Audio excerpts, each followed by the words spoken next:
crise da incapacitação e o juízo orfanológico, possibilidades que vão além da curatela. E a Patrícia, ela é professora, advogada, mestre em Direito pela Universidade Federal do Espírito Santo, presidente da Comissão da Pessoa Idosa do Instituto Brasileiro de Direito de Família.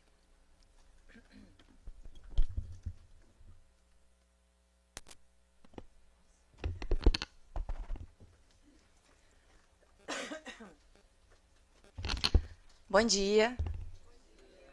Fico muito feliz de estar aqui com vocês, numa dobradinha, né, com várias pessoas que eu encontrei ontem, a Érica, acho que tem bem, várias pessoas, a gente não precisa nem citar que tinha muita gente ontem lá no evento também. Hoje nós vamos então falar sobre esse tema, que é um tema ainda pouco debatido, dessa crise da incapacitação. Antes de começar, quero agradecer o convite que foi feito pela doutora Roberta, doutora Érica, doutora Rose, doutora Paula. Muito obrigada a todas e todos, né, que fizeram esse evento acontecer. Uma grande satisfação para mim estar aqui com vocês nesse debate dessa temática que, assim, é uma temática que eu gosto muito. Que, embora falar de incapacidade, curatela, nos leve a uma ideia de que a gente está falando só da pessoa idosa, de envelhecimento, não necessariamente. Né? Nós sabemos que falar de curatela pode ser que a gente esteja diante aí de alguma situação, por exemplo, de uma pessoa com, sei lá, 20 e poucos anos, 30 anos de idade, mas que eventualmente é viciada em tóxicos, né? Tem aquelas possibilidades mais abrangentes lá no próprio Código Civil. Tem a questão do pródigo, né? Tem, eventualmente, né, uma pessoa que não é uma pessoa idosa, mas pode vir a precisar de uma curatela. Né? Temos as previsões lá no artigo 4º do Código Civil, mencionando ali alguns grupos de pessoas que podem vir a ter uma incapacidade reconhecida na Justiça. Porque eu falo reconhecida na Justiça porque tem aquele critério etário para menos, né? De pessoas com menos de 18 anos, que aí a própria lei já define uma incapacidade. A gente não precisa falar de decisão judicial para a gente reconhecer essa incapacidade da pessoa com menos de 18. Certo, né? Isso é muito, muito fácil. Mas a partir dos 18, necessariamente a gente precisaria de uma decisão judicial para poder reconhecer uma incapacidade. Disso a gente já pode ter na nossa mente que nunca podemos presumir uma incapacidade. Fato, né? Isso todo mundo já sabe, tudo certo. O problema disso tudo é que anda lado a lado com essas temáticas da incapacidade alguns segmentos estigmatizados, como, por exemplo, da pessoa idosa, da pessoa com deficiência, especialmente, porque a nossa tradição é analisar, por exemplo, a deficiência como uma causa de incapacidade. Vocês se lembram que agora, até pouquíssimo tempo, o próprio Código Civil tinha previsões mencionando que a pessoa com uma deficiência mental tinha uma incapacidade, o que foi mudado agora de forma muito forte pelo Estatuto da Pessoa com Deficiência de 2015. Então, tudo isso passa na nossa mente. E a gente precisa falar que o tema aqui da nossa conversa hoje, essa crise da incapacitação e o juízo orfanológico, né? Tem nada de órfãos, mas tradicionalmente esse é o nome. O juízo, né, da vara de sucessões, que é aquela vara tradicionalmente estipulada, né, no Brasil, para regulamentar questões de curatela, incapacidade, enfim. E aí o ponto é, possibilidades que vão além da curatela. E aí, será que existem outras possibilidades? A gente fala muito só da curatela, mas a gente vai debater aqui que talvez existam outras possibilidades também para a gente poder aí analisar especialmente questões relacionadas com a longevidade, que a gente sabe que agora, com essa maior longevidade, muitos fatos sociais têm acontecido e a gente não sabe o que fazer. Porque, no final das contas, se a gente for falar de crise da incapacitação, a gente vai primeiro se questionar o que é isso, né? O que é crise da incapacitação? E essa crise é algo que eu sei e vocês sabem que existe. Aquele fato social de uma pessoa já ter alguma incapacidade, mas a família não entra com ação de curatela. E aí? Vocês conhecem pessoas com Alzheimer moderado a grave, eventualmente, ou que tem algum outro tipo de incapacidade, alguma questão que a incapacite para os atos da vida civil, e a família simplesmente fala o seguinte: Nossa, não vou fazer isso com meu pai. Meu pai vai morrer se eu entrar com uma ação de interdição. Se eu interditá-lo, meu pai, já ouvi isso várias pessoas falando, né, nesses termos. Nossa, meu pai vai morrer, minha mãe, nossa, vai ficar muito triste. E isso, essa motivação, a tristeza ou qualquer outra questão, existe. Mas existem também as outras motivações, que, né, cada um tem a sua. Mas o fato é, só chega no nosso escritório, só chega na justiça, efetivamente, um caso em que, efetivamente, aquelas pessoas que cuidam, eventualmente, daquela pessoa, né, que agora já está numa incapacidade fática, não conseguem mais tirar o dinheiro. Sim. Que até então usa uma procuraçãozinha. Até a procuração, até o internet banking funcionar, até a procuração tiver alguma, né, até o momento em que ela tem alguma validade, ninguém fala de curatela. E aí vai levando, até que chega uma hora, não consigo mais tirar a aposentadoria, não consigo mais sacar o dinheiro, precisa de alguma cirurgia urgente, e aí tem que pegar um dinheiro lá, né, substancial e não consegue. Aí chega naquele desespero do nosso escritório. Preciso agora, é urgente, né? Alguém já pegou um caso de curatela sem urgência? Eu nunca vi. Porque existe isso, no final das contas. Existe, então, essa crise da incapacitação. As pessoas convivem, nós, na sociedade, a gente convive com várias pessoas que faticamente são incapazes. Mas para o direito, elas são capazes, porque, como eu disse, a gente não pode presumir incapacidade. Tem que necessariamente passar por uma decisão judicial se ela tem mais de 18 anos de idade. Não é isso? Então, o ponto é o seguinte: o problema está posto. A gente vive uma crise da incapacitação, pessoas, né, vivem na sociedade normalmente sem uma decisão judicial de curatela, porque para o nosso sistema só é incapaz uma pessoa que tem uma decisão judicial assim reconhecendo. Se não, ela é capaz, né? Porque o nosso sistema, a gente analisa a incapacidade com esse pressuposto de ter pelo menos uma decisão judicial nessa ação de curatela. Esse é o ponto. A incapacidade fática existe sim. Temos que analisá-la agora, né, de uma maneira diferente até recentemente o STJ tem tido alguns posicionamentos dessa incapacidade fática, mas tudo bem. O problema, na minha visão, dessa questão dessa crise da incapacitação, é que, na verdade, o problema já está até no nome.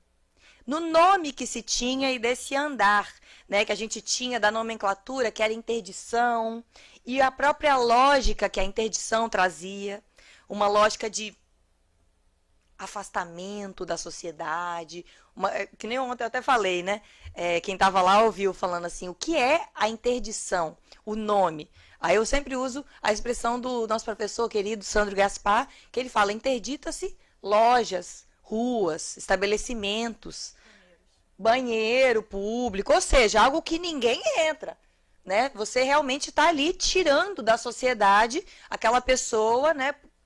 Aquilo, ninguém entra, ninguém sai. Cena de crime, né? Aquela faixa amarela. Como uma morte civil, né? Morte civil, que é essa expressão que até se usava, né? Então, o ponto é esse. Essa expressão tradicional, interdição, ela já é uma expressão que hoje a gente evita usar, né? De maneira, hoje, mais técnica, a gente usa curatela. Vem propor ação de curatela. Não é mais vem propor ação de interdição. O nome, curador e curatelado.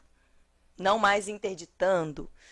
Mas tudo bem, essa nomenclatura que se tinha, né, que vinha essa coisa mais de tirar essa pessoa da sociedade, né, uma lógica muito que se tinha da exclusão social, né, vamos dizer assim, né, eliminando ela daquele contexto. Hoje, então, a gente está num período de transição de nomenclatura, de interdição para curatela. E o que é curatela? Essa curatela, esse nome, ele vem de uma origem latina que significa proteger, cuidar. E o que a gente quer dizer com isso, então? Que se antes tinha uma ideia de eliminação, vamos dizer assim, de extinção daquela pessoa do meio civil, da sociedade, enfim, hoje, falar de curatela é falar de proteção. A mudança dessa lógica, desse pensamento, me parece fundamental. Por quê? Porque antes, então, ok, era uma lógica muito mais pior, vamos dizer assim, para a sociedade, pensar, nossa, coitado do meu pai, ele vai, né, quase que essa questão da morte civil, né, entre aspas, né, nossa, vou matar, realmente, né. Você falou que a pessoa fala assim, meu pai prefere morrer, acha que vai morrer. Uhum. E aí a gente pensa, se hoje o foco é proteção, é curatela, muita coisa precisa mudar, inclusive na nossa mente, né? Para trazer um olhar mais efetivamente de proteção e não de exclusão, né? Então, olha, se a nomenclatura hoje eu falei que está no período de transição, é porque realmente ainda, infelizmente, a gente está convivendo com um sistema duplo, vamos dizer assim, né, no nosso ordenamento jurídico, porque em 2015 nós tivemos duas grandes leis no nosso sistema, Estatuto da Pessoa com Deficiência e o Código de Processo Civil. E o que aconteceu? O Estatuto da Pessoa com Deficiência, ele trouxe toda uma lógica que foi derivada de uma convenção internacional de 2009, que é chamada de Convenção de Nova York, que é a Convenção dos Direitos da Pessoa com Deficiência. E essa Convenção de Nova York, de 2009, ela foi a primeira convenção aprovada aqui no Brasil, naqueles moldes do artigo 5º, parágrafo 3º da Constituição. O que é que diz esse artigo? Fala que uma Convenção Internacional de Direitos Humanos, que é aprovada em 3/5, lá, enfim, que ele se quisesse 2 vezes nas casas legislativas, ela entra para o nosso sistema com caráter de emenda constitucional. Não é supralegal, que nem as outras que não são aprovadas nesses moldes. As outras são supralegais, acima das leis infraconstitucionais e abaixo da Constituição. Essa foi a primeira convenção internacional aprovada como emenda constitucional. E olha que curioso, a gente então, a partir de então, teve essa nova lógica constitucional, derivada aí dessa Convenção de Nova York, da Convenção dos Direitos da Pessoa com Deficiência, que trazia, por exemplo, que a gente não poderia associar a deficiência à incapacidade. E o Código Civil, ele era expresso, mencionando que deficiência mental era uma das causas de incapacidade. Como que a gente conseguiu viver num sistema, 2009 até 2015, vamos dizer assim, em que a gente ainda tinha aquele paradigma, vamos dizer assim, entende? Por isso, foi tão importante trazer toda essa nova lógica da teoria das incapacidades em 2015, que foi trazida pelo Estatuto da Pessoa com Deficiência. Mas eu até costumo falar o seguinte, não podemos confundir. O Estatuto da Pessoa com Deficiência não é o Estatuto da Pessoa Incapaz. Ele é o Estatuto da Pessoa com Deficiência que justamente reforçou o caráter que ela não é incapaz. Ela é igual a todo mundo. Obviamente, com a análise das barreiras que existem, que são várias. E aí, por conta disso, desse novo paradigma que a gente passou a ter em 2015, a gente mudou toda a chamada teoria das incapacidades. A curatela mudou, a gente vai ver um pouquinho para a gente falar dessas possibilidades, a gente tem que ver o que mudou, né? A curatela mudou toda a sua cara, né? Toda aquela estrutura que se tinha hoje não faz mais muito sentido. E o problema é, o CPC teve um período de tramitação concomitante. Os dois são de 2015. E o CPC ficou preocupado com outras coisas, não com isso. Também, né, na parte, tem até um artigo específico lá no, não sei se é 428, enfim, lá no CPC, que fala, por exemplo, que a pessoa com deficiência não pode testar. Pensa, o CPC de 2015, ele trouxe uma série de questões que a gente precisa atualizar a nossa leitura do CPC por conta do Estatuto da Pessoa com Deficiência. Os dois da mesma época. Né? Uma problemática que surgiu aí. Mas nesse ponto aí dessa curatela, o que o CPC fez? Continuou utilizando a expressão ação de interdição. Porque ele focou os olhos no paradigma passado. Nem viu que existia o Estatuto da Pessoa com Deficiência, nem lembrou que tinha a Convenção de Nova York com caráter constitucional, simplesmente passou batido nisso tudo e seguiu com outros temas muito importantes, óbvio, né, processuais, mas nessa parte não é um grande ponto de sucesso, vamos dizer assim. Aí tudo bem, o CPC, então, ele já nasceu em desacordo com essa nova premissa constitucional, Convenção de Nova York, etc., também com o Estatuto da Pessoa com Deficiência. E aqui a gente pode perceber que, então, a partir de 2015, para analisar a curatela em si, a gente, então, vai ter que fazer uma análise seguinte. Se antes a gente tinha uma curatela que era assim, era total, parcial, vocês se lembram que era sempre o juiz, uma curatela total ou parcial? Hoje, a gente tem que ter na nossa mente que a curatela, pela regra, ela vai ser sempre parcial. Sempre. O que é que isso quer dizer? Isso quer dizer que o artigo 85 lá do Estatuto da Pessoa com Deficiência tem uma previsão seguinte. A curatela, ela vai ser destinada à proteção patrimonial e negocial. Ponto.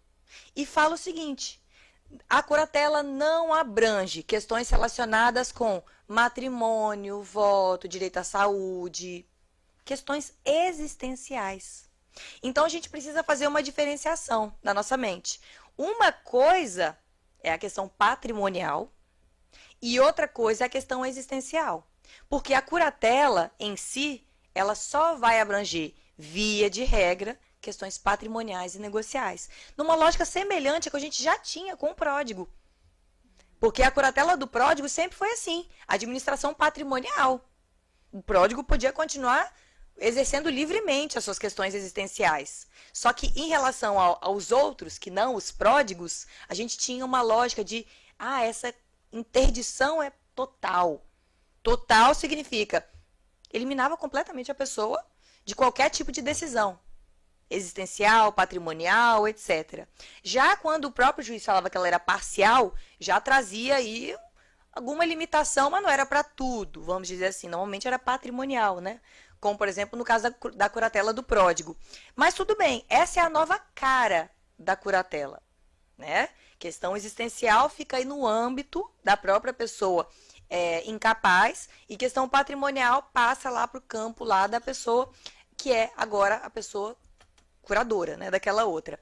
Mas eu sempre falo o seguinte, a gente fala essa previsão legal, essa regra, como se ela não tivesse exceção. E o próprio, as jornadas de direito civil, né, do CJF, tem um enunciado que eu considero como um enunciado carta na manga, que a gente precisa ter esse enunciado na ponta da língua, para quem trabalha em questões relacionadas aí a sucessões, né, essa vara de órfãos e sucessões, especialmente no campo da curatela, que é o enunciado 637. O que é que esse enunciado fala? Ele fala o seguinte, é possível que o juiz amplie essa abrangência da curatela, os limites de poderes aí do curador, para algumas questões existenciais. Mas o que é que acontece? Você vai ter que, na sua petição inicial, esclarecer por quê, né? E qual é essa questão existencial que você está buscando. E o juiz, na decisão, ele vai ter que trazer também uma maior fundamentação no porquê que ele está restringindo aquele direito existencial, né, da prática individual ali pela própria pessoa incapaz. E o que aconteceu? Né? Assim, a gente pode já mencionar um seguinte caso. Eu estava trabalhando num caso numa ação, que era uma remoção de curador. E nessa ação, a mulher, né, que estava agora buscando o exercício da curatela, ela trouxe essa lógica de, agora eu quero ser a curadora e tal, mas a gente percebeu que pelos fatos, né, a gente entrou com reconvenção, aquela coisa toda, e a gente percebeu que pelos fatos ali que estavam no processo, né, e nos fatos da vida, eu estava pela curadora, que já era, vamos contar a história toda, né, um homem... Não, a gente tem que ver o ângulo. Vamos ver o ângulo, exatamente, que o ângulo varia, né, e varia a nossa atuação, inclusive. Um homem, ele era curatelado desde 2006, e a irmã dele era curadora. Ele não tinha cônjuge, enfim. Aí ele em 2015, ele passou a formar uma união estável. Teve aí uma união estável e agora a nova companheira, inclusive, era uma mulher que era uma moradora de rua. O que eu sempre falo, essa informação, para trazer assim, ele ganhava ali coisa de 2 salários mínimos, uma pensão por morte, enfim. Não é muito.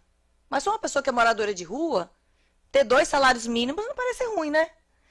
Aí ela formou essa união estável com ele, e aí ela, agora então, buscou essa remoção da curadora, para agora ela passar a ser a nova curadora. E ela utilizou qual argumento? Um artigo lá do Código Civil falando assim, que o artigo fala o seguinte: o cônjuge ou companheiro é o curador de pleno direito do outro. Só que o grande problema é esse dispositivo, se a gente interpretar ele como se os relacionamentos posteriores à incapacidade também entrassem em cena, a gente estaria deferindo ao próprio incapaz o direito de escolher o seu próprio curador. O que eu quero dizer com isso? Ele era curatelado desde 2006. Ele entrou nesse relacionamento nessa opção, nesse direito existencial puro. Se relacionar, amar, enfim. Isso Em 2015, anos depois. E pensa bem, uma decisão existencial pode afetar questões patrimoniais. De regime de bens, todo mundo sabe, que é um ponto, a gente pode até falar daqui a pouquinho, mas pense bem, se a gente está falando que se ele agora, numa decisão existencial, que é amar, se casar, enfim, o que ele quiser, também vai significar uma automática mudança do curador, a gente está falando que o incapaz pode mudar o curador. Deu para entender? Isso significa que, na minha visão, esse dispositivo ele só pode ser aplicado se eu estou capaz hoje. Amanhã, e eu já sou casada hoje, né? Amanhã eu fiquei incapaz. Ok, meu marido, que já era meu marido quando eu era capaz, beleza, ele vai poder ser o meu curador de pleno direito. Mas eu sou solteira, eu sou incapaz, minha irmã é minha curadora. Aí amanhã não, daqui a 10 anos eu venho me relacionar com uma pessoa, porque isso está dentro do meu... O curador nem precisa autorizar, gente. Ele simplesmente faz o que ele quer. Mas tinha condições de fazer essa escolha Não. de companheira? Aí é uma outra análise que você poderia pensar em termos de... Olha eu me metendo no caso. De anulabilidade da união estável. A companheira participa... A curadora, na verdade, porque teve um processo judicial. Chegou até no STJ. Porque a curadora falava que não. E o STJ todo falou, não, ele pode. Ele pode formar união estável, pode casar. O problema... Em tese sim, mas às vezes praticamente você pode conseguir detectar algo, não sei, um estudo psicológico, alguma coisa de que ali ele não estava 100%, né? Não, mas não era o caso. Não era o caso. Porque ele, vendo assim na sociedade, ele é uma pessoa que a gente pode até falar que ele tem intervalos lúcidos, assim, porque ele tem esquizofrenia, obviamente é uma pessoa que todo mundo percebe que tem alguma incapacidade, mas convive, tem amigos, tem namoradas, enfim, aí arrumou essa aí e arrumou essa aí e se relacionou com ela e agora é companheiro. E aí ela entrou com esse processo visando a exclusão da irmã como curadora para ela agora exercer essa curatela. Só que o problema não é só esse. O problema é também que, na verdade, se a gente analisa ali naquele cenário, ela impedia o sistema de home care entrar em casa. Ela fazia uma série de atos de negligência nos cuidados práticos diários em relação a ele. Ele era uma pessoa com diabetes, o dedão dele estava quase amputado, não tem aquela questão assim, ele não se alimentava direito, tem um laudo médico demonstrando que ele estava em iminente risco de vida, coisa assim, sabe? Então, assim, a partir do cenário, a gente percebeu o seguinte, olha, a gente não pode deferir a ele, porque ele também tem um cenário muito relacionado com o apego patológico, que a gente até falou também de alienação parental inversa nesse processo, mas aí a gente falou, não dá para colocar nas mãos dele as decisões de saúde. E a gente usou esse enunciado 637, que agora tem tido decisão já do STJ, também nesse sentido, decisões recentes, apontando que é possível, então, que em algumas situações, demonstrando o caso concreto, né, ali, que esse caso foi bem gritante, né, que, imagina, chegava lá a ambulância para aplicar uma medicação, alguma questão, a mulher, não vai entrar.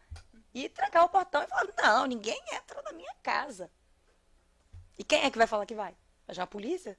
Entende? Então, assim, esse foi o ponto, né? Além disso, ela falava que ele não podia ir no Med Senior, que ele tinha, né? O plano de saúde da Med Senior. Não, tem um posto de saúde aqui pertinho de casa. Imagina. Enfim, nesse caso, o juiz ele percebeu, sim, é possível a gente fazer uma ampliação da curatela, porque esse caso demonstra que ele não tem a possibilidade de decisão sobre essa questão existencial, saúde. E manteve a curatela inicial. Manteve a curatela, tudo certinho, né, em relação à irmã, e ainda ampliou. Ou seja, eu chamo de bonitona, né? Pra bonitona, bonitona é sempre o que se dá bem, né? Pra bonitona lá, a nova companheira, ela saiu pior do que ela estava. Porque se antes ela tinha alguma questão relacionada também com questões de saúde, ela passou a não ter mais nem essa possibilidade de, não, vamos ali no posto de saúde mesmo. Não, ali não, tem? Enfim, esse caso, depois é bom que vocês já estão situados no que acontecer, a gente vai depois mencionar a questão da alienação parental inversa, que também foi trazida. Mas aí tudo bem, tem esse enunciado 637, vamos lembrar dele, sabe? Porque todo mundo fala assim, não pode, sabe? Pessoal, não pode questão existencial. Pode, às vezes pode. Né? Então, às vezes, demonstrando aí, né, no caso concreto, que há necessidade, que existe aí uma limitação, né, um comprometimento na rigidez mental daquela pessoa, poderia, sim, então, abranger a curatela para essas questões. Além disso, né, a gente pode perceber, já que a gente mencionou, tem uma problemática relacionada com a questão do regime de bens. Porque a lei, ela falou o seguinte, olha, o incapaz ele pode livremente se casar, formar união estável e tal. E não falou o que acontece com o regime de bens.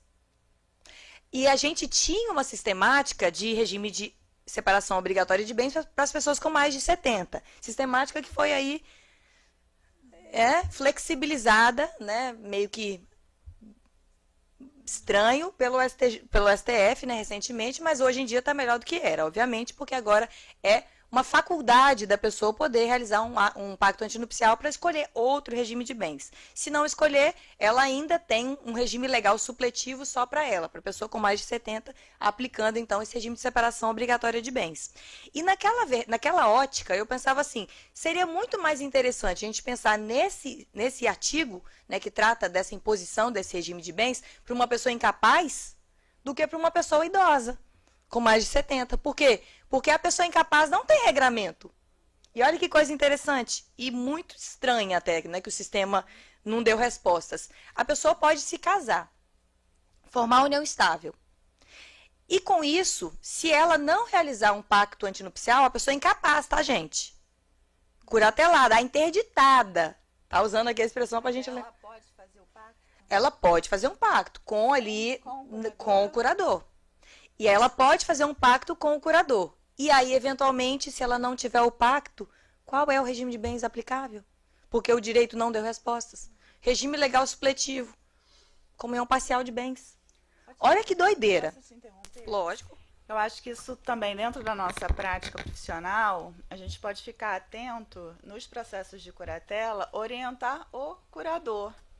Né, para que em caso de o curatelado se começar a se relacionar de uma forma que seja já configurada união estável ou um casamento mesmo, uma vez que seja permitido, né, esse tipo de relacionamento, é papel do curador acionar esse aspecto patrimonial que lhe compete. Sim. Né? E às vezes a gente não se atenta a isso. Desculpa, Perfeito. Patrícia. Não, desculpa não. Colocação perfeita. É isso. Às vezes, assim, vamos dizer assim, fazer algo antecipado é melhor do que deixar a situação se estabilizar, né, e não tomar nenhuma atitude, né, nesse ponto. Então, realmente, perfeita colocação da doutora Rose. E assim, nesse ponto, chega aquela questão, né? O curador vai falar assim, não, mas aí vai configurar de verdade. Melhor que configure, então. O problema é aspecto sucessório, né? Porque vai configurar de verdade. Vamos dizer assim, tá morando junto, mas uma situação que ainda não se sabe ao certo, né? Aí vai falar, vai configurar de verdade. Eu tô com medo. Por quê? Porque, infelizmente, A gente sabe que essa decisão existencial também vai trazer reflexos, questões sucessórias, né? Nesse caso, por exemplo, né, eu conversando com essa curadora, que era, no caso, a irmã, né, desse caso, vamos utilizar esse exemplo aqui para vários pontos, né? Eu conversando com ela, eu falei, olha, a gente pode fazer várias questões, né? Pode entrar com uma ação de dissolução desse relacionamento, né? Dessa união estável, pode. O curador pode entrar com ação de divórcio e dissolução de união estável em nome do curatelado. A gente nem sabe disso. Não é nem só o curador. O irmão e o ascendente, pelo Código Civil, também tem essa possibilidade. Mas, como é que tem a prova? Né? Aí ela falou, ela gravou um dia uma conversa com ele falando, eu fui lá na casa da família, da fulana, e lá falaram que ela estava comigo só por interesse, poxa, não estou mais feliz. Aí ela conseguiu gravar. Perfeito, faz uma ata notarial, registra isso. Sabe, você tem que ter isso, porque se você quiser entrar com uma ação de dissolução dessa união estável, você pode, e você tem uma prova de que ele falou que ele não quer mais relacionar, etc. O problema, 3 dias depois ele fala que quer. Oscila, né? Uhum. Então, é uma questão assim que, né, a gente precisa sempre estar... Pois é, então... E nesse ponto, a relevância de entrar com uma ação de dissolução da união estável, etc., é para evitar questões sucessórias. Vamos dizer assim, ele fica numa instituição muito tempo. Está no hospital, agora está numa instituição de longa permanência, nem vê mais ela... Talvez seja conveniente entrar com uma ação de dissolução. Talvez seja. Já não está mais junto dela há muito tempo. Enfim, né? Vai que pode ser dentro da estratégia ali, pode ser uma questão interessante. Então, disso tudo que a gente está falando, a gente pode perceber o seguinte.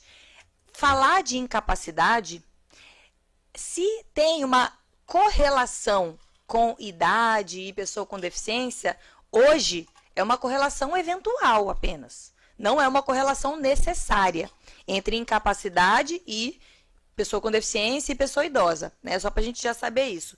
E mais do que isso, nem sempre, também é interessante mencionar, né, que pessoa idosa e pessoa com deficiência vai ser uma pessoa vulnerável, porque a vulnerabilidade ela pode estar muito mais em cena quando existe situações relacionadas com violação de direitos ou ameaça, né? A violação de direitos.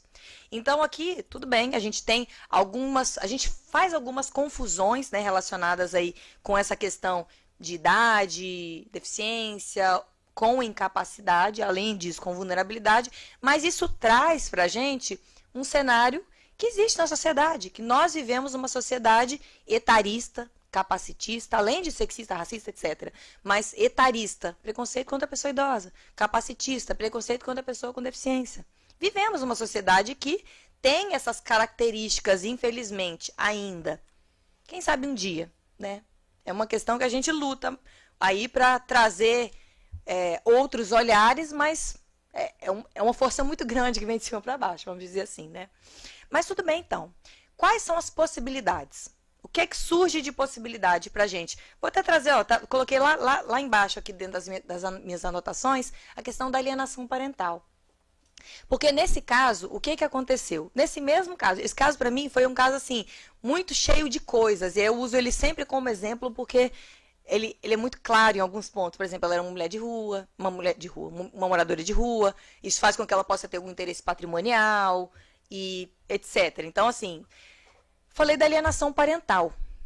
A alienação parental inversa, gente, é uma temática que nesse processo especificamente, eu entrei com ele numa reconvenção dentro de uma ação que tramitou na vara de órfãos e sucessões, que era justamente essa ação de remoção de curador. A mulher, a nova companheira, entrou com a ação de remoção de curador, não trouxe nenhum fundamento, só falou, agora eu sou a companheira. E aí, com isso, a gente trouxe lá vários fundamentos na contestação, falando que a curadora sempre atuou muito bem, fez prestação de contas, tudo direitinho, nunca atuou com negligência, nunca teve nada disso, então não tinha motivo para retirá-la da função. E ainda trouxemos uma reconvenção. E nessa reconvenção, a gente fez uma série de requerimentos, como, por exemplo, a constatação de alienação parental inversa, que é a alienação parental contra a pessoa idosa. E nessa reconvenção, além da alienação parental inversa, a gente fez uma série de medidas de requerimentos de medidas de proteção. É possível, por que não? E aí, nessa reconvenção, olha, a gente trouxe a alienação parental inversa, trouxe a questão das medidas de proteção, porque ele estava passando por esse cenário de negligência de saúde muito forte, né, trouxemos ali uma série de provas, né, demonstrando aí essa questão, tanto que ela saiu com também o poder de saúde, por conta dessa reconvenção, vamos dizer assim. Continuou sendo, né, por conta dessa ação principal, vamos dizer assim, e também na reconvenção teve algo a mais, vamos dizer assim, além de medidas de proteção que a gente também fez o requerimento. Então, olha, nessa ação, imagina, uma ação de, vamos dizer curatela, né? Numa ação curatela, era remoção de curador, mas vamos dizer que, né, uma ação de curatela, é possível, então, a gente trazer questões relacionadas com alienação parental inversa e, com isso, perceber que aquela pessoa que agora está buscando o exercício da curatela, ela é uma alienadora, né, que ela está ali fazendo vários atos, vamos dizer assim, de violência psicológica contra aquela pessoa incapaz, em detrimento, nesse caso, da curadora. O incapaz, ele passou a ter uma repulsa tão grande da irmã, que ela, por exemplo, sempre passou na casa dele para pegar ele para ir no hospital, para levar no médico, alguma questão assim. A repulsa foi tão grande que ele não podia nem ver ela, que ele falou assim, você vai me internar, porque há muitos anos ele já foi internado numa vez. Ele nem era submetido à curatela ainda, mas aí essa nova curadora, nova companheira, na verdade, começou a falar com ele. Você vai no médico, nesse médico sênior aí, eles vão te internar. A intenção da sua irmã é te internar. E você nunca mais vai poder fazer suas coisas, sei que lá. Então ela começou a falar isso, começou a falar. Ele não podia ouvir falar médico sênior, gente. Eu não estou nem fazendo propaganda médico sênior, não. Parece que está no YouTube aí. A alienação parental foi tão grande que se falasse médico sênior, ele tipo, começava a ficar nervoso. É uma coisa assim que, né, a gente percebe. Porque a alienação foi nesse sentido de vai te internar, vai te excluir, né? Não vai te deixar mais viver comigo. E aí foi formando aquele apego patológico com a nova companheira, que a companheira decide tudo para ele. Se a companheira não quer, ele não faz. Entende? Então, por conta desse cenário, a gente entrou com essa ação, essa reconvenção, né? Trazendo a questão da alienação parental inversa.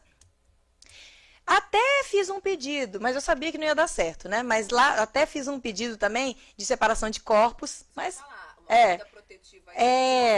exatamente, eu fiz, mas não deu certo. O juiz falou, não, isso aqui, não, aí é demais. Falou, não, aqui aí é demais, aí tá, né? Aí é muito. Mas eu fiz, não custa nada, né?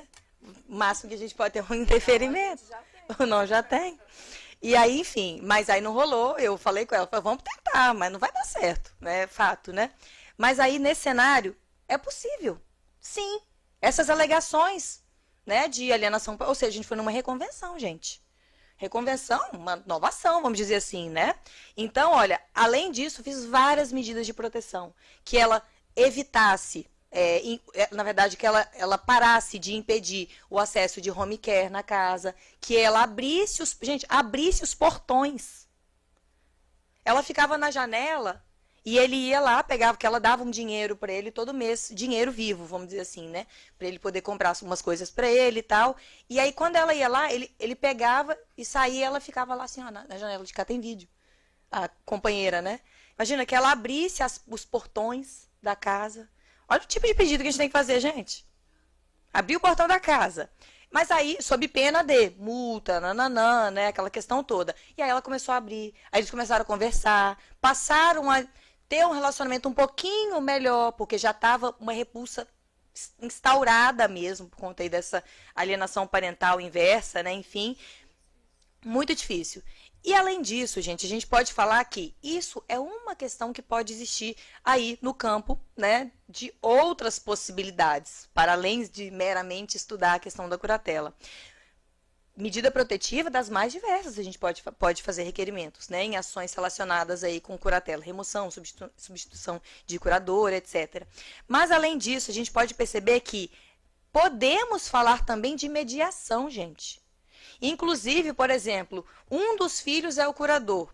E ele está impedindo o acesso, por exemplo, né, dos outros irmãos, da família. A gente vê muito isso na prática, né, que pode esbarrar numa alienação parental inversa. Mas, eventualmente, pode, por meio de mediação, pode entrar com uma ação, inclusive ele por dependência, enfim, pedindo aí o estabelecimento de uma convivência ou uma sessão de mediação. Várias situações podem acontecer também no campo de uma curatela para a regulamentação de convivência. É possível. Tem várias jurisprudências falando de mediação no campo de curatela, estabelecendo questão de convivência. Também, ok, é possível. E aí, falando da crise da incapacitação e de uma possibilidade, que é uma possibilidade que talvez, né, não seja muito aí voltada com a curatela em si, é da questão chamada da guarda de fato. Vocês já ouviram falar disso? Guarda de fato, até o Nelson Rosenwald tem um artigo chamado Guarda de Fato, um artigo magnífico, e ele menciona justamente dessa crise da incapacitação. Pessoas incapazes, faticamente, que são cuidadas por um filho, por um irmão, por uma pessoa, que está ali cuidando, né, que eu chamo até de cuidados práticos, né, da vida. Está ali cuidando dela, pessoa que vai no banco, compra, mora com ela, faz tudo, cuida, paga o cuidador. Vocês conhecem pessoas assim, né? Várias. Vocês devem conhecer mais pessoas assim do que curadores, provavelmente. Então, o que que acontece? Nessa questão, nisso, esse ato de cuidar, a gente pode evidenciar a partir disso a chamada guarda de fato. Porque olha que coisa interessante. A gente, hoje, tem falado da possibilidade da guarda também ser utilizada no campo da pessoa idosa. Olha que coisa. Lógica que, assim, parecia de gente doida há pouquíssimo tempo. Porque guarda sempre foi um instituto voltado a crianças e adolescentes, né? Então, a gente hoje pode falar, de certo modo, de guarda de fato também para pessoas idosas. E qual é a consequência jurídica de uma guarda de fato? Aplica-se o regramento da gestão de negócios lá do Código Civil. O que isso significa? Que aquele cuidador, que agora, né, agora pode chamar ele de guardião, ou seja, essa pessoa que vocês conhecem aí, que cuida de uma pessoa idosa, que paga as contas, o filho, que normalmente pode trabalhar para cuidar do ascendente idoso que já está enfermo. Vocês conhecem, né, gente? Coloca aí o nome dessa pessoa na mente de vocês. Essa pessoa não é curadora, porque não tem decisão judicial. Ela pode ser uma guardiã, de fato, de certo modo. E a consequência jurídica dessa guarda de fato é a mesma da gestão de negócios. A gestão de negócios tem regulamentação lá no artigo 960, 80, lá do Código Civil. Depois vocês me avisem o artigo direitinho, que eu esqueci o número. Gestão de negócios significa que aquela pessoa que está cuidando, ela pode se responsabilizar de modo abrangente mesmo, até por casos fortuitos, eventualmente. Isso significa que ela tem uma responsabilidade muito grande se analisada essa situação como uma guarda de fato. Uma pessoa que fica aí gastando aquele dinheiro para outras coisas e não, eventualmente, para aquela pessoa que está sendo cuidada, desviando o patrimônio para fins próprios. Vários cenários podem acontecer. Irmãos que, eventualmente, você estava cuidando dela, mas ela caiu e fraturou. Quem sabe? Isso pode, talvez, entrar aí dentro de uma responsabilização civil, talvez, não sei, né? A gente pode pensar em vários cenários aí dentro dessa questão da gestão de negócios. Ou seja, cuidar tem consequência jurídica, que é a questão da guarda de fato. E mais do que isso, né? A gente pode pensar o seguinte, da questão da guarda de fato, o Nelson Rosenwald, nesse artigo, ele sugere a possibilidade da gente também visar regulamentar a guarda de fato existente. E, na visão dele, a gente poderia entrar com uma ação declaratória de guarda de fato, que geraria, a partir de então, uma guarda jurídica. E, na visão dele, a gente poderia aplicar a mesma lógica relacionada com deveres e obrigações do curador. Então, por que não entra com a curatela? Que o nome tem um estigma, né? E aí, o que acontece? nesse cenário, poderia eliminar, de certo modo, essa incerteza, né, esse quadro de possível, vamos dizer assim, ausência de fiscalização judicial, porque uma curatela, uma guarda ou qualquer outra questão que esteja submetida, né, ali à justiça, tem toda uma fiscalização em tese, né, em tese. Em tese, ela existe. Se, por exemplo, um curador ou, eventualmente, um guardião não atuar em conformidade com o que deve atuar, pode ser destituído, né, eventualmente. Pode ser removido daquela função, pode ter uma reparação mais intensa do que meramente uma questão mais genérica da gestão de negócios, enfim. Então, assim, é uma possibilidade que o Nelson Rosenwald traz para regulamentar essas situações fáticas que existem por aí. Mas não necessariamente vai seguir a mesma questão da curatela. Não necessariamente se seguiria a prestação de contas. Tudo parece ser um pouco mais casuístico, sabe? Embora na prática possa ficar como se fosse a mesma coisa, né? Além disso, né, tem a questão também da autocuratela, gente. Né? E aí tá quase acabando aqui o meu tempo. A questão da autocuratela. Porque olha que coisa interessante. Hoje nós falamos da autocuratela. Autocuratela, gente, tenham na mente de vocês.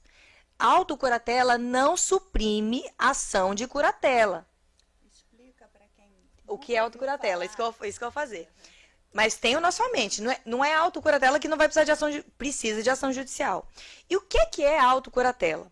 É um ato que você faz quando você está capaz, está bem, bacana.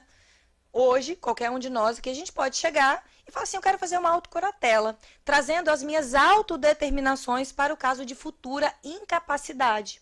E nessa autocuratela, você já vai definir quem vai ser seu curador, e aí, eventualmente, não tendo esse curador, quem vai ser o substituto, o que esse curador pode fazer, o que ele não pode, enfim, até questões relacionadas a atribuições do curador, inclusive de caráter existencial, você poderia colocar numa autocuratela, eventualmente.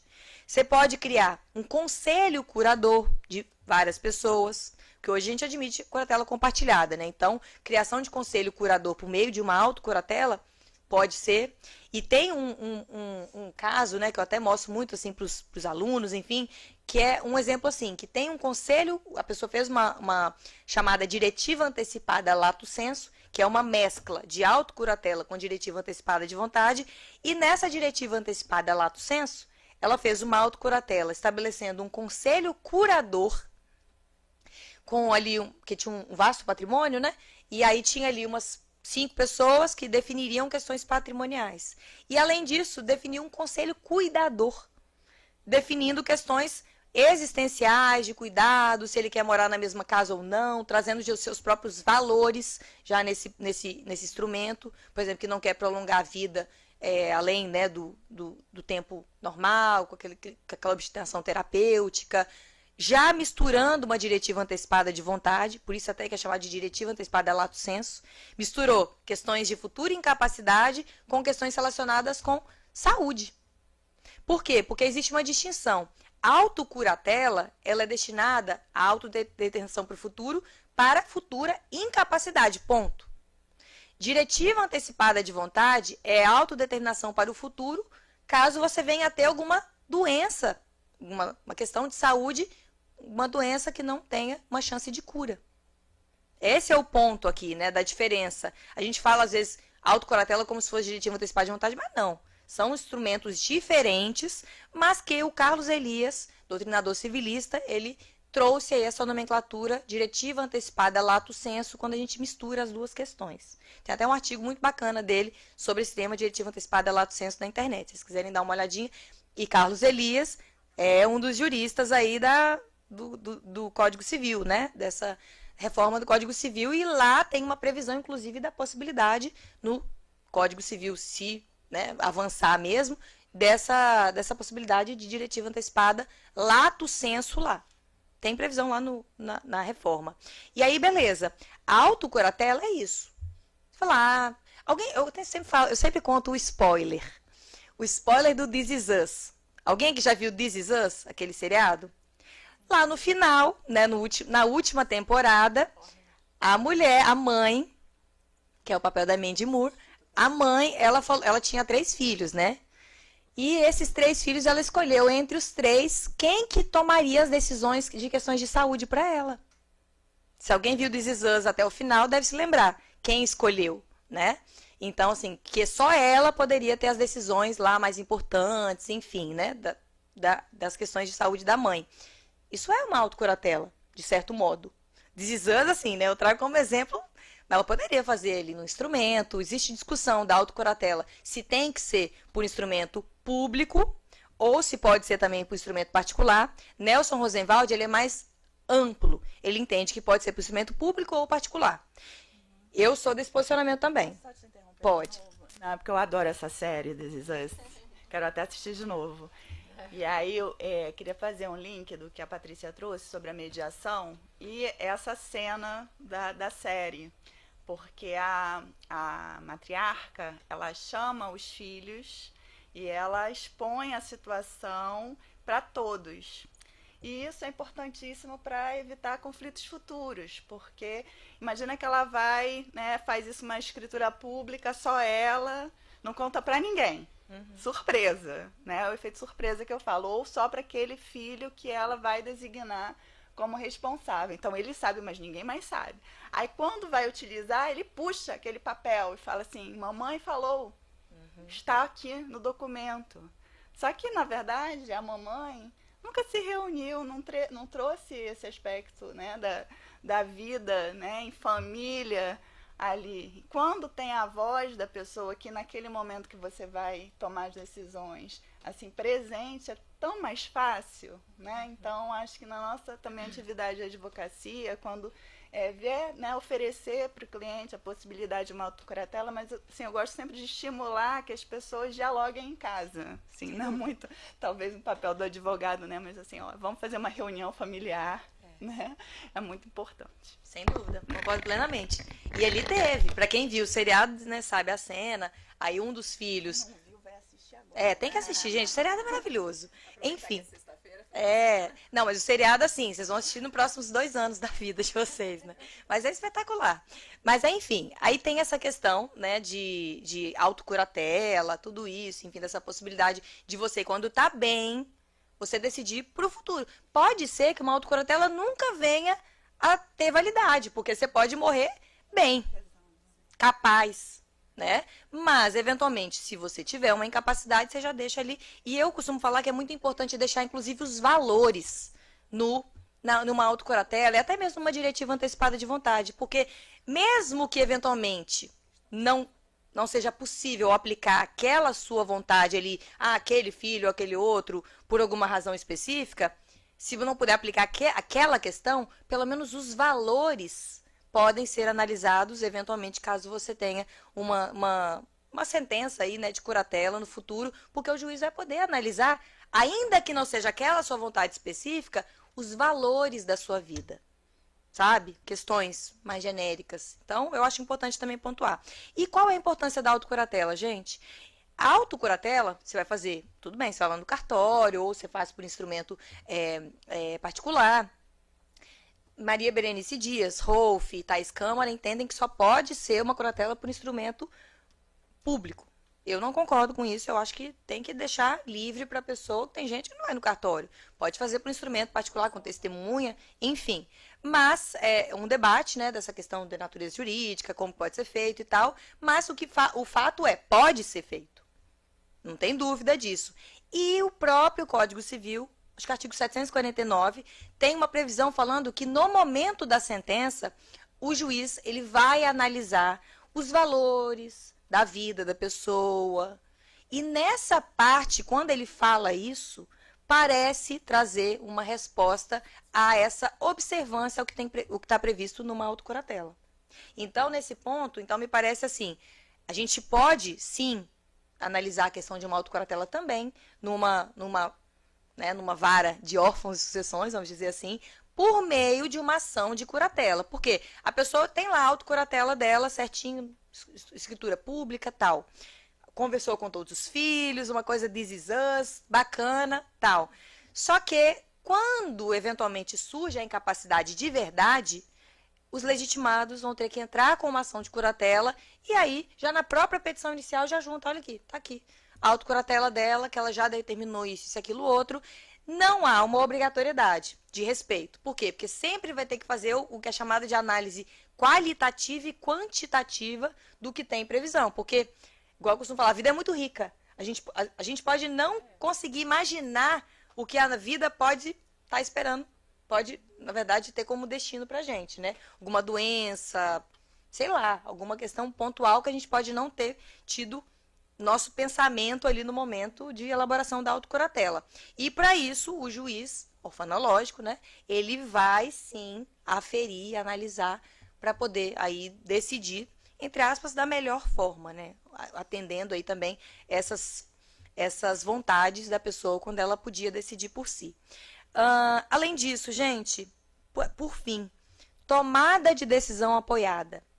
Um dos institutos mais desconhecidos que nós temos no nosso sistema. As pessoas nem sabem o que isso quer dizer, mas tomada de decisão apoiada, no final das contas, significa o quê? Um instrumento novo, depois de 2015, e é um instrumento facultativo e de legitimidade exclusiva da pessoa com deficiência capaz. Gente, eu sempre dou uma parada quando eu falo capaz, porque as pessoas acham que tomada de decisão apoiada é uma curatela pequenininha. É uma questão assim, entrou com ação de curatela, e aí já que não mostrou aquela incapacidade forte, o que a gente faz? Vamos transferir, vamos mudar para uma tomada de decisão apoiada, vamos aplicar de ofício uma tomada de decisão apoiada no lugar? Não pode. Nulidade absoluta, se o juiz fizer isso. Porque é o que eu falo. Qual a semelhança entre uma geladeira e um sofá? Nenhuma. A não ser que eles são móveis, coisas de casa. Mas, tirando isso, não tem nenhuma semelhança. A geladeira tem uma finalidade, o sofá tem outra.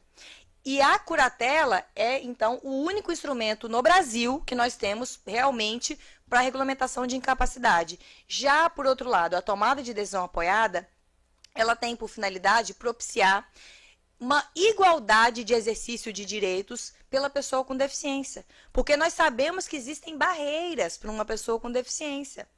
Várias barreiras, que inclusive tem conceito lá no Estatuto da Pessoa com Deficiência. E essas barreiras podem, eventualmente, ter alguma eliminação com a existência de apoiadores para alguns atos da vida civil. Sabe? Então, a tomada de decisão apoiada, ela... a gente, pelo nosso estudo, a gente vê que ela também vai ter aí uma decisão por um juiz orfanológico, né? Mas ela tem a finalidade completamente diferente, o propósito completamente diferente da curatela. Não pode ter fungibilidade entre as duas, tá, gente? E lembrem-se, é um instrumento voltado para a pessoa capaz. E com isso ela vai ter um apoiador para alguns atos da vida civil. Diferença entre uma coisa e outra. Quem pratica os atos da vida civil em nome de uma pessoa curatelada? O curador. Se o curatelado praticar o ato, tem aí a possibilidade de anulação desse ato, porque inclusive existe uma presunção de direito, né, de invalidade desse ato praticado por uma pessoa já declarada ali incapaz. Tudo bem, quem pratica o ato de uma pessoa incapaz submetida à curatela é o curador. Quem pratica o ato de uma pessoa submetida a tomar decisão apoiada? A própria pessoa com deficiência.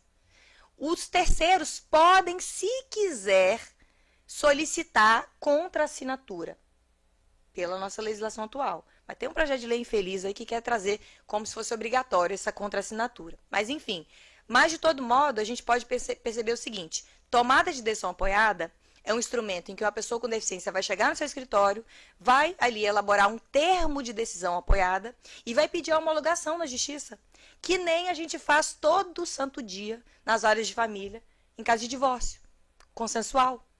Vai lá, a gente faz o nosso acordo ali, na minuta, faz uma petição inicial, pede a homologação e pronto.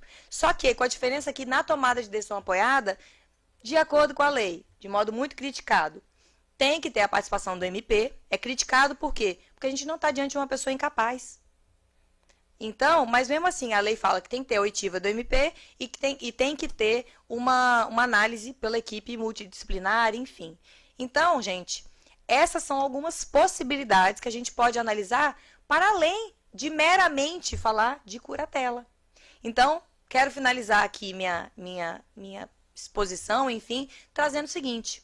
A gente trouxe algumas possibilidades, só que outras possibilidades podem vir a surgir, porque novos fatos sociais estão acontecendo a todo momento. Novos institutos podem vir a surgir, como, por exemplo, já tem um instituto chamado de Senexão. Imagina, da inclusão da pessoa idosa numa família substituta por meio desse instituto da Senexão. Não seria adoção, mas é um Senexão, de você incluir uma pessoa idosa que às vezes não tem família, não tem nada. Escreve assim, SENEXAO, tem o PL de Lei 105 de 2020. A senexão seria, imagina, uma pessoa, PL 105, 2020. Olha que coisa interessante. Pela senexão, é com X. Só porque as pessoas elas ficam assim, meu Deus, como é que escreve isso? É que é uma palavra que não existe, eles criaram. Eu coloquei, ó. Senexão, senexão. E, por exemplo, a senexão, né, esse próprio PL, ele traz aí algumas previsões. Por exemplo, uma pessoa idosa foi abandonada, não tem mais ninguém na vida. Se ela tem, eventualmente, vínculos com uma outra pessoa, não tem vínculo socioafetivo? A senexão, ela pode formar parentesco socioafetivo. Isso significa que, da mesma forma da senexão, outros fatos, outros institutos podem vir a surgir para debate. Entende? Então, isso tudo tem que... Né? Porque não vai do ascendente para o descendente, é do descendente para o ascendente. Pode ser, mas pode também não ser. Pode ser vínculos... nem encaixota, né? Você nem coloca numa caixa de tio, aqueles de parentesco em linhas e graus.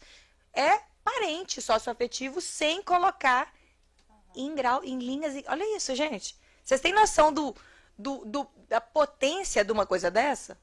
É uma coisa assim que sai totalmente dos nossos, né, dos nossos estudos. Mas, enfim. Mas isso é só um exemplo. Porque a gente está numa sociedade que está envelhecendo, numa sociedade que tem trazido muitos novos fatos sociais e ainda tem trazido, assim, muitos obstáculos que a gente tem visto. Por exemplo, para o exercício de uma filiação saudável. Não estou falando de parentesco, parentalidade, não. Da filiação. Filhos que violam direitos dos seus pais e abandonam e etc. Então, assim, a gente estuda muito, por exemplo, no campo de você ser uma mãe, como ser uma mãe, não tem? Tem vários livros de educação positiva, maternidade, isso, aquilo, outro. Não tem livros de como ser um filho numa sociedade longeva. E isso é algo novo. A gente agora está lidando com fatos que não existiam até pouquíssimo tempo atrás. A gente agora tem que lidar com pais longevos, que podem ter a saúde fragilizada, que podem precisar da gente, e a gente não foi treinado para isso. Então, vamos analisar todos esses novos temas com carinho, com atenção, porque tem muita coisa legal que ainda está por vir. Obrigada, pessoal.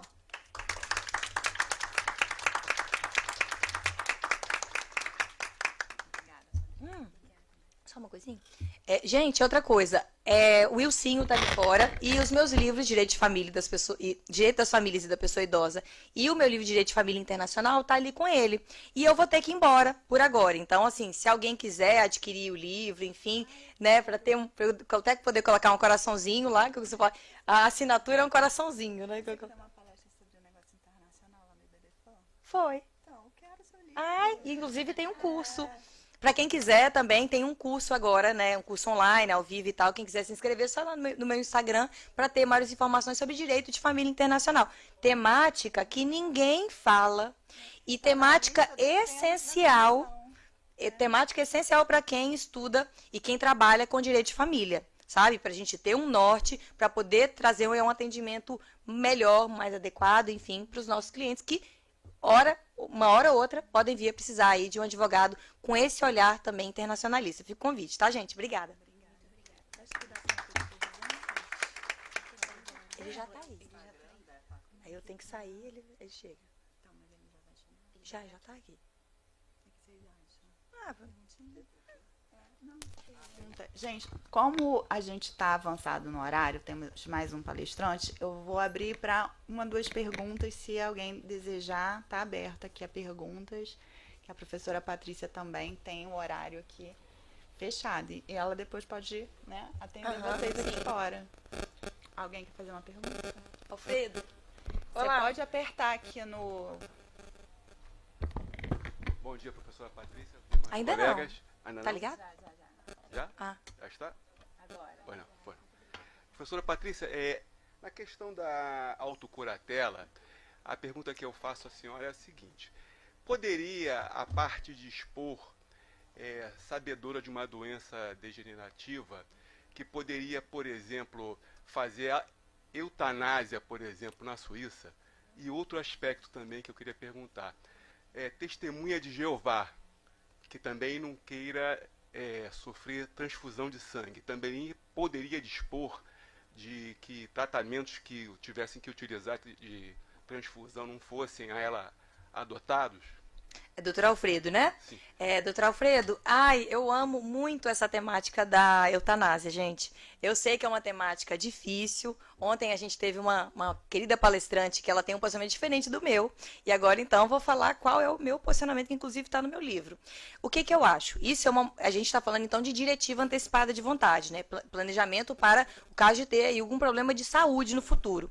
E nesse caso, doutor Alfredo, penso eu que por conta dessa tendência mundial de aceitar a eutanásia e de aceitar o suicídio assistido, a gente deveria admitir a inclusão, sim, dessa possibilidade de eutanásia, inclusive nas diretivas antecipadas de vontade. Por quê? Porque a gente não sabe se daqui a 10, 20 anos ainda vai ser crime.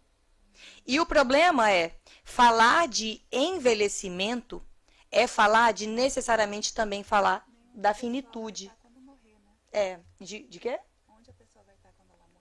Quando ela precisar. Certo.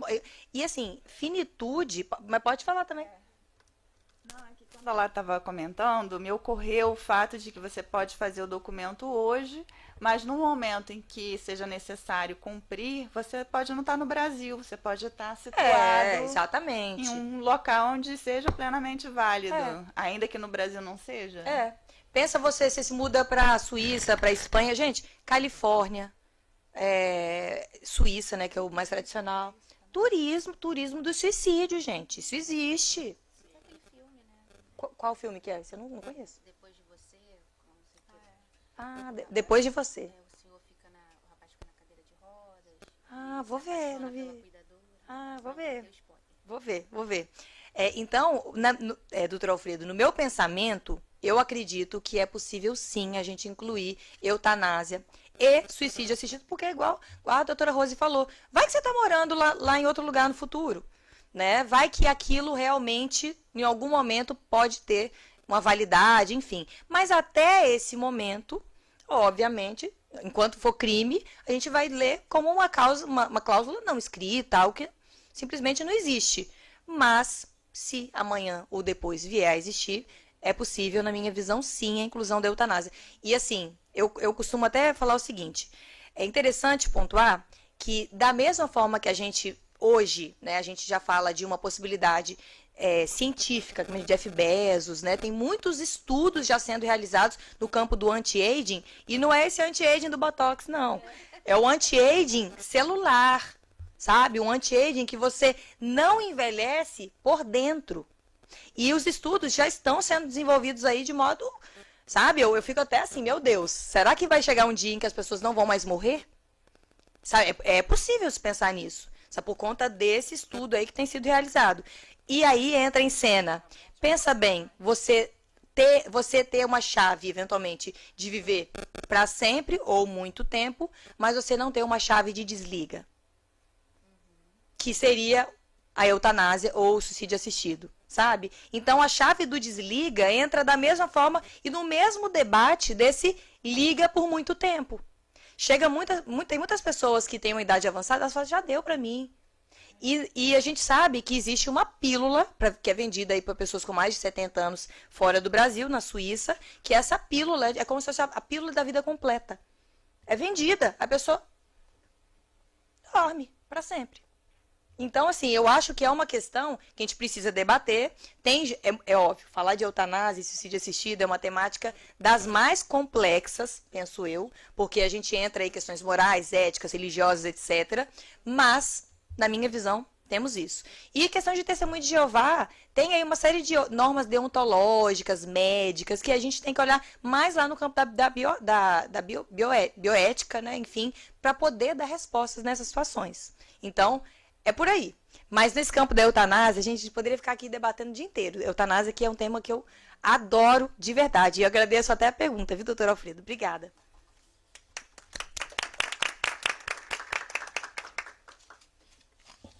Então, vamos dar um intervalo de 5 minutos e a gente já retorna com a próxima palestra. Obrigada, viu? Foi maravilhoso. Aprendi bastante. Ai, que bom. Ai, que bom, nossa. Ai, que bom. Não, e agora então vocês vão ter também outro tema. Muito obrigada, prazer revê-la. Nossa, prazer. Tchau, obrigada. Prazer. Parabéns. Obrigada. Muito obrigada pela contribuição. Obrigada. Tirar só uma foto oficial. Onde que é? Ali, ó. Ah, tá. Dá pro teu celular pra Tati. Tati, faz esse favor. Rose. Ah, eu já guardei meu... Guardei já meu negócio de Capacidade. certificado. Vocês estão na paleta as três. Depois vou deixar as três tirarem uma foto sozinha. Vai ficar na paleta. Ah, não, mas o verde vai vir. Empurrar a cadeira? É. Boa, Paula. Obrigada. Tá melhor. Podemos comprovar.